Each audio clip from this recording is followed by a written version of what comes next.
Bem-vindos ao Quer Refletir, um podcast onde duas psicólogas, eu, Letícia Marques, e eu, Carol Alves, abordamos assuntos sobre cuidado, desejo, escuta e reflexões sobre a vida. Quer refletir com a gente?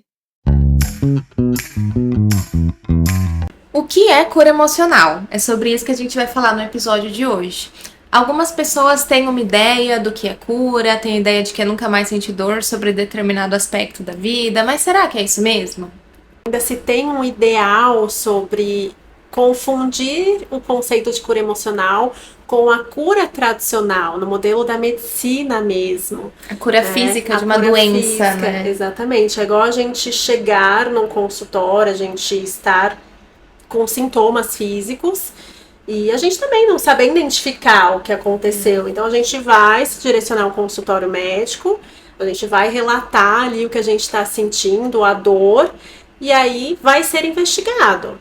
Né? O médico possivelmente vai propor ali exames, né? Tem uma bagagem diferente, vai direcionar. Já uma receitinha para eliminar a dor, os sintomas. Exatamente, né? Exatamente. E é algo que dá para mensurar. Então, assim, vai ter uma cura em um dado momento. Né? Então, você chega com uma enxaqueca, uma dor, né? Uma dor de estômago muito forte.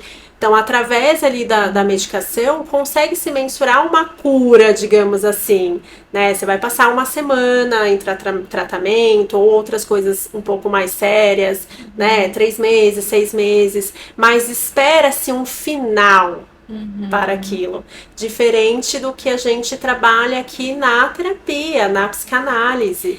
Né? Inclusive, alguns pacientes, né, que nunca fizeram terapia antes, chegam esperando essa receita. Né, ó, você vai fazer isso e vai ficar tudo bem. Mas quando se trata do nosso emocional, não existe essa receita pronta, né, para lidar com essa cura. Né? Talvez até tenha, para lidar com alguns sintomas é importante, às vezes passar sim num psiquiatra, sou super a favor de tomar uma medicação para reduzir ali os sintomas, desde que a causa continue sendo trabalhada em psicoterapia. Né? Na terapia você não vai ter uma receita de passo a passo, uma receita de bolo em que você vai seguir e que vai chegar nessa cura, né? Isso não existe. Sim, e isso é extremamente importante e é um dos tópicos que eu tento, inclusive, trabalhar na terapia, logo no começo ali do contrato terapêutico. A expectativa, né? A expectativa, exatamente, porque as pessoas já chegam, muitos, inclusive, chegam a questionar, mas quanto tempo, quantas sessões eu vou precisar?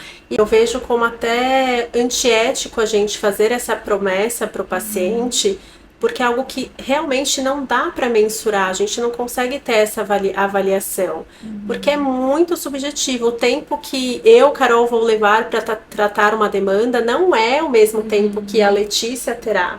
Né? Isso a gente pode estar lidando com o mesmo caso, por exemplo, ansiedade, depressão, e mesmo assim não vai ser o mesmo tempo.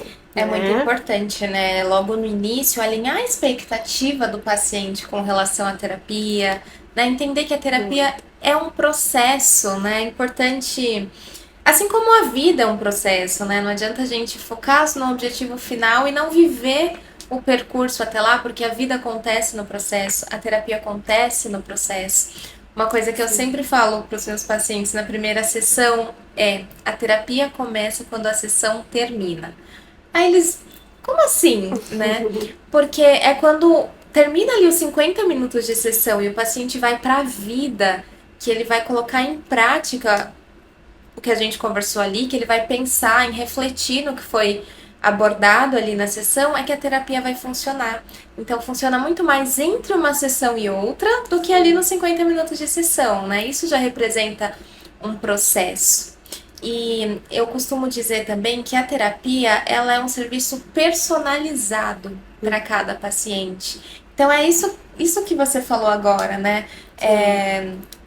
O que funciona para um não é o que vai funcionar para outro, vai ser personalizado. Sim. O tempo que um leva não é o tempo que o outro leva, porque é personalizado. Pessoas têm, às vezes, a mesma doença, os mesmos sintomas, por causas completamente diferentes, né? Por acontecimentos diferentes ocorridos no passado. Então a gente não pode fazer ali uma receita de bolo e falar, ó, isso aqui vai te trazer a cura, né? Isso não existe. Sim, exatamente. É bem arriscado entrar por essa via, né, de determinar um tempo ali para curar determinado aspecto, porque é isso que você falou também da vida dinâmica. Então, você vai com uma demanda de ansiedade e no meio do processo você vive um luto. E aí, o que que você faz? Né?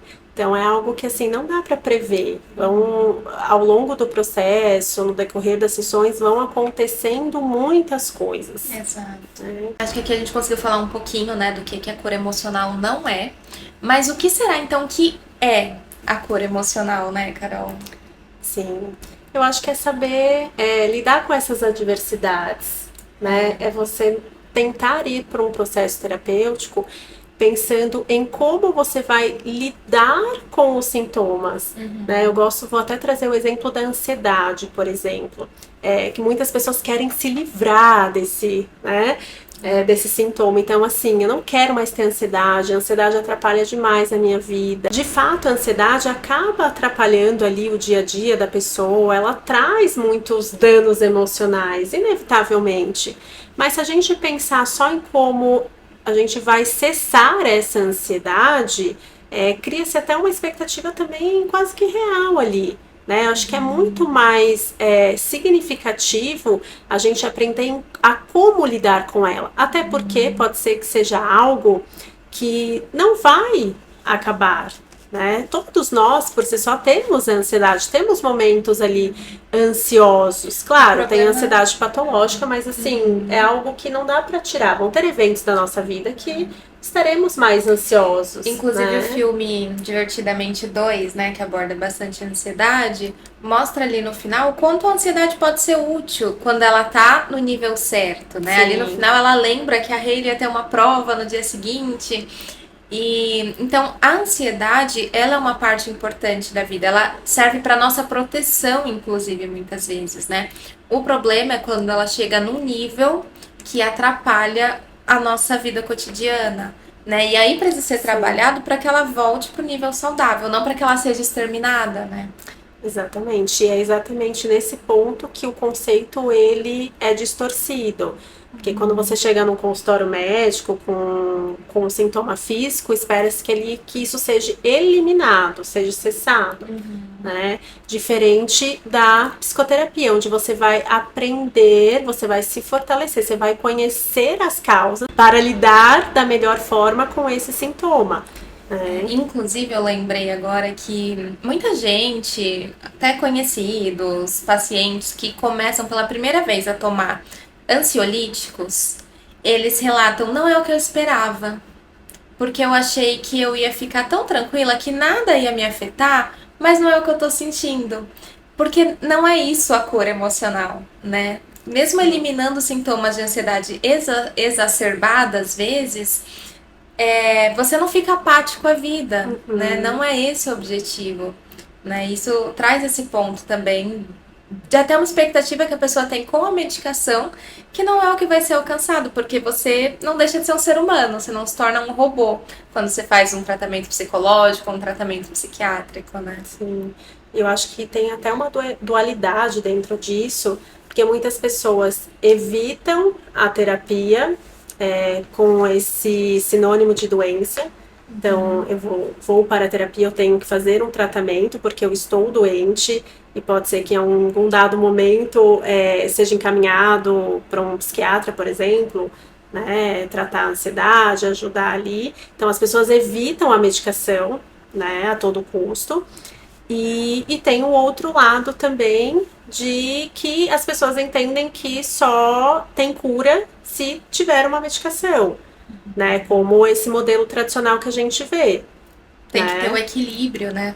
A pessoa entender que às vezes vai sim ser necessário uma medicação, que hoje em dia as medicações são modernas, não são medicações que causam dependência, Sim. que às vezes é necessário sim, até mesmo para você conseguir tá com um equilíbrio maior interno, para conseguir trabalhar suas questões internas de uma forma mais tranquila, até mesmo na terapia, isso vem de ajuda, mas também que muitas vezes a medicação não vai ser necessária, então não é nem 8 nem 80, né? Precisa encontrar esse equilíbrio de que se for necessário tá tudo bem e de que se não for necessário tá tudo bem também. Exatamente, é subjetivo e isso a gente só vai entender melhor durante o processo. Exato. E a gente vai acompanhando. Tem casos que realmente não. Tem muitos pacientes que querem, inclusive, entrar com a medicação, e a gente vê ali que tem um total potencial para não entrar com a medicação num primeiro momento ali, né? Que tem um trabalho que dá para ser feito ali através da terapia. Inclusive, né, nem todo psiquiatra vai receitar sempre um remédio. Né? Por exemplo, a psiquiatra que eu gosto muito, que eu recomendo muito, que é a doutora Rebeca, nem sempre ela passa uma medicação. Às vezes ela vai avaliar ali primeiro como é o estilo de vida da pessoa. Às vezes mexendo naquele estilo de vida, de alimentação, de exercício físico, de interação social, nisso a pessoa já vai melhorar, né? Então, mesmo um tratamento psiquiátrico nem sempre vai ser um tratamento medicamentoso, né? Sim. Entender isso faz toda a diferença no processo, né? É aceitar ali que você está sendo o melhor assistido, né? O profissional está te acompanhando, vai fazer com que tudo precise ser feito da melhor forma possível e você tenha um bem-estar, né? Tem uma qualidade de vida e alcance aí essa cura emocional que a gente está falando aqui, né? Mas acho que o objetivo principal é entender que, assim, não focar no objetivo final, né? Mas valorizar ali o seu processo, né? E aprender a lidar com tudo isso, porque dentro do processo terapêutico você vai conhecer a sua história, né? Tudo isso vai te ajudar a te fortalecer, né? A se conhecer. Então, tudo isso é a cura pela fala, é o que a gente fala aqui, associação livre. Tem até falas assim muito fortes que assim são bem significativas, né? Como que pode eu vir aqui falar, só de eu falar e me sentir escutado por você e me escutar também, consequentemente, como que isso eu já me sinto bem melhor, eu já saio daqui bem melhor, né? Então é muito importante, né? Entender que o sintoma aqui a gente trabalha de uma forma muito diferente. Exato. O poder que as palavras têm. E muitas vezes, né, o processo de cura vem do olhar para si, do olhar pro eu, né, de você ter um espaço, ter um tempo, um espaço interno mesmo, de você parar para se observar, para olhar para você, de se fazer perguntas, entendendo que nem sempre as respostas vão vir de imediato, mas só de você abrir espaço para se olhar, para fazer perguntas sobre por que eu me sinto assim, por que eu tô assim nesse momento, por que tal coisa me irritou tanto, por que tal coisa me tirou do eixo. Só de você abrir espaço para essas respostas supostamente começarem a aparecer de algum lugar dentro de você, isso já é um espaço muito importante para a cura. Porque na psicanálise a gente olha para a raiz do problema, né? A gente olha não só para o sintoma, mas o que está causando aquele sintoma. E às vezes essa causa está lá atrás na nossa história, né? E quando a gente olha para si, quando a gente começa a se fazer questionamentos, a tentar encontrar respostas, mesmo que sejam um pouco dolorosas às vezes, isso já é o início de um processo de cura, né? Sim. Faz todo sentido. E a pessoa, por si só, vai identificando isso, né? Conforme ela vai tendo um alívio, quanto mais ela vai falando, se conhecendo, reconhecendo, né? A própria história ali, ela vai tendo esse alívio dos sintomas. Exatamente. E aí... E eu costumo falar que a cura emocional, né, eu uso bastante essa comparação nas sessões, é como uma ferida, né, uma ferida física que a gente tem, que tá aberta, que às vezes está inflamada e que a gente precisa mexer para cuidar, né. Esse cuidado às vezes dói, às vezes passar ali um remédio, dar ponto, passar a pomada, é desconfortável. Mas aos poucos essa ferida vai fechando, vai cicatrizando. E aí chega um momento em que você olha, lembra, mas não dói, né? Você vai olhar para aquela cicatriz, porque aquela marca da sua história continua ali, mas já não vai doer tanto quanto antes. porque você foi lá, você cuidou, você amparou e você deu um outro sentido para aquilo, né? Você parou de deixar que aquilo afetasse outros aspectos da sua vida. Então, a cura emocional muitas vezes vem mais disso, né? Sim. De você cicatrizar uma ferida emocional de forma não que você esqueça que aquilo aconteceu, que você até lembre, que talvez você sinta alguma coisa de por lembrar, mas que aquilo não impacte mais a sua vida como impactava antes. Sim, e aí que entra o ideal da medicina tradicional, porque você, quando está com sintoma e busca um médico, você espera ali que você vai ter essa dor curada, cessada de alguma forma. Se vai ser ali de imediato ou vai levar um pouquinho mais de tempo, não sabemos, mas em algum dado momento isso vai acontecer. Diferente da terapia, onde é até ambivalente. Muitas pessoas se questionam, mas eu estou em sofrimento, eu estou sentindo dor, e eu vou lá para cutucar ainda mais a ferida. Qual o sentido disso? Né? Então, acho que é exatamente nesse ponto que se cria um ideal ali de que você vai chegar no processo terapêutico e vai ter uma solução rápida, imediata ali, com tempo determinado. Exatamente. E não funciona assim, né? É um processo ali um pouco mais delicado. Sim, a gente vai precisar mexer nessa ferida, vai doer um pouquinho, mas a cura ela vai vir com o tempo. Né? E esse tempo ele é subjetivo e você vai sentindo, né, os benefícios. E ao longo do processo, a gente vai entendendo também o que a gente precisa fazer, né, para ir adquirindo esse maior bem-estar emocional, porque a cura é você aumentar o seu bem-estar emocional. E uma coisa que é muito importante ser feita é você entender a importância de se priorizar, de priorizar o seu cuidado. E aqui a gente não fala de uma priorização no sentido egoísta da coisa, né? De que agora eu vou vir à frente de tudo e o resto que se dane. Não, não nesse sentido, né? No sentido de entender que muitas vezes você prioriza muito todo mundo e tudo, e você fica de lado. E para que a sua cura emocional aconteça, você precisa se priorizar. Priorizar o seu cuidado, aprender a dizer alguns nãos, né? Às vezes aceitar que você vai ter que causar desconforto nos outros em alguns momentos, né? E isso é libertador, isso é necessário, né? Se libertar de várias coisas é necessário para essa cura emocional, né? Sim, fundamental, né?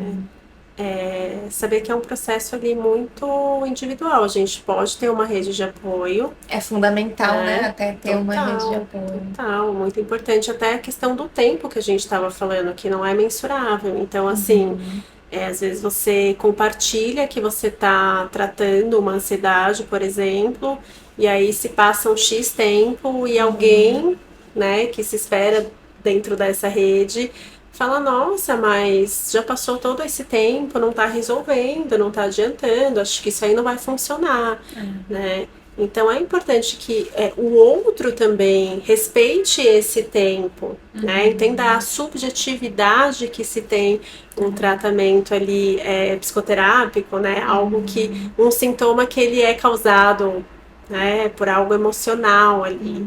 Né, é um sintoma que a gente vai ter que tratar de uma outra forma. Isso da rede de apoio, né, do social. É importante a gente lembrar que nós somos seres biopsicossócios culturais. Né? O que isso significa? Que nós somos biológicos, somos psicológicos, somos sociais. Então, o ambiente social é importante para um bem-estar emocional. Né? Você tá com pessoas que te fazem bem e que você também faz bem para elas, que tem essa troca, que você não fique isolado, que você não fique só dentro de casa, que você frequente lugares, que você veja pessoas, que você interaja com pessoas, né? Então, é importante isso tudo estar em harmonia para que você tenha uma boa saúde emocional, né? Para que algumas coisas se curem. Inclusive, dentro disso que você trouxe, Lê, é importante a gente falar sobre que o processo ele não é linear. A cura não é linear. Não é linear. Vai ter os altos e baixos ali. E quando tiver no baixo, não significa que você retrocedeu ao processo, de que não está funcionando. É porque faz parte da vida, esse dinamismo. A vida é imprevisível, né? Pode ser que você tenha recebido alta da terapia, do psiquiatra, que você esteja bem emocionalmente, mas a vida é imprevisível. Pode acontecer alguma coisa que te tire do eixo, né? Isso significa que, então não era cura emocional. Não, né? Porque a cura não é linear, né? É diferente da cura da medicina tradicional, como a Carol estava falando, né? Sim. A vida não é uma linha reta, a cura emocional não é uma linha reta, as nossas emoções não são uma linha reta. Então não vai ter essa linearidade, né? Vão ter altos e baixos. Mas quando você passa por isso que a gente está chamando de cura emocional, você aprende a utilizar os recursos que você aprendeu para voltar para o eixo. Sim, até um caso clínico, por exemplo, então, né, o contexto em si de um caso de fobia social, de ansiedade social, por exemplo. Dá para exemplificar bastante essa questão do não ser linear ali o processo. De você, por exemplo, trabalhar essa questão com o seu paciente, então você colocar ele para lidar com essa ansiedade, então colocar em lugares em que ela vai precisar lidar com pessoas ali de algum modo. Então, ir aos pouquinhos, né? Então, um caso, por exemplo, que não conseguia nem sair de casa, né? Tinha dificuldade, por exemplo, até de descer o lixo no prédio, né? De, poxa, encontrar alguém no elevador, ter que falar com alguém, né? Que seja um oi, um boa tarde, um boa noite ali. Né? Isso parece simples a gente falando aqui, mas no caso de ansiedade social, isso é muito complexo. Então, imagine uma pessoa dessa entrando num supermercado, ou entrando numa farmácia, num restaurante. Então, assim, dentro do processo, você vai... então hoje eu vou tentar entrar numa farmácia. Foi tudo bem. Aí, a semana que vem, ela tenta entrar num supermercado. Opa! Já foi totalmente diferente. A resposta ali já foi totalmente diferente, né? Não conseguiu, de repente ter que voltar, né? Tentar num outro momento. Então isso não significa que não deu certo. Né? Significa que vão ter coisas que a gente vai ter mais dificuldade, tem gatilhos, né? Não só dentro dessa questão social agora, mas de forma geral, tem gatilhos que a gente vai ter e vão vir com mais força do que outros. Né? Muito importante que quando isso acontecer, a gente tenha essa compreensão e que a gente vai trabalhando ao longo do processo também, de que não é um retrocesso. Né? Precisar voltar para a terapia ou voltar para uma medicação também não é um retrocesso. É um cuidado, né? Você sabe que aquilo te ajudou antes, que aquilo pode te ajudar de novo, né? Você não voltou, a gente nunca volta para o ponto de partida. Sim, exatamente. Isso é muito interessante. Causa essa sensação para muitas pessoas, né? Vou estar voltando para o estágio zero ali, né? E isso pode causar até um certo desânimo para o paciente. Então, ter essa compreensão é muito importante, porque fortalece quando isso acontecer. Né? É o momento ali de parar, respirar, não, calma, foi um momento, foi mais difícil mesmo, mas amanhã eu começo de novo, pode ser que dê certo, pode ser que eu ainda tenha dificuldade, né? Mas as coisas vão acontecendo, né? Exato. Acreditar que essa cura é possível, mas ela tem um processo, tá dentro de uma subjetividade, né?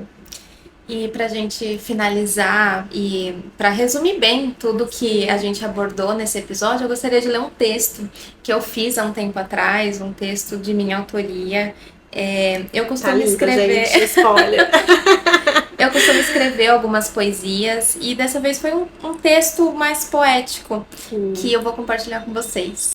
O nome do texto é: O que significa cura? Significa nunca mais sentir dor? Será que significa que nenhum gatilho nunca mais vai te deixar mal? Será que existe cura emocional? Será que depois de cuidar bem de uma ferida emocional e de passar por um longo e lento processo de entendê-la profundamente e de cicatrizá-la, ela nunca mais vai te gerar nenhum incômodo ou aquilo nunca mais vai te deixar numa posição triste, introspectiva, reflexiva e talvez até um pouco depressiva? Não. Você não deixa de ser humano quando elabora uma questão emocional. Aquilo ainda faz parte de você. Você pode ter florescido no meio daquela rachadura que ficou, e a cola entre essas duas paredes rachadas se tornaram flores e raízes que te tornam ainda mais forte do que você era. Mas você ainda é humano, você ainda sente, você ainda pode ter recaídas. A diferença é que agora você já sabe o caminho de volta para o bem-estar. Você já sabe se acolher, sabe cuidar da sua dor, sabe se amar. Então, curar uma ferida emocional, se é que podemos dizer que cura é a palavra, é ressignificar essa dor, aprender a se acolher, a se olhar com carinho, a entender o que cada fator externo desperta no seu interior, sabendo que ainda haverá alguns gatilhos às vezes. E não é um retrocesso, porque você não fica mais estagnado lá. Você elaborou e descobriu o caminho de volta para si. Uau! Então, essa foi a reflexão do episódio de hoje, do nosso Quer Refletir. E sintam-se à vontade, gente, além do episódio, do que foi abordado aqui, quando sentir que o seu processo de cura não está indo como o desejado por você, resgata aqui esse texto maravilhoso, né? Possa fazer sentido aí pra vocês e acolher, esse é um abraço mesmo. Compartilha com quem você acha que vai se beneficiar desse conteúdo. Deixa aqui nos comentários o que você achou e sugestões de temas para o próximo Quer Refletir. Isso aí. Um beijo, até a próxima.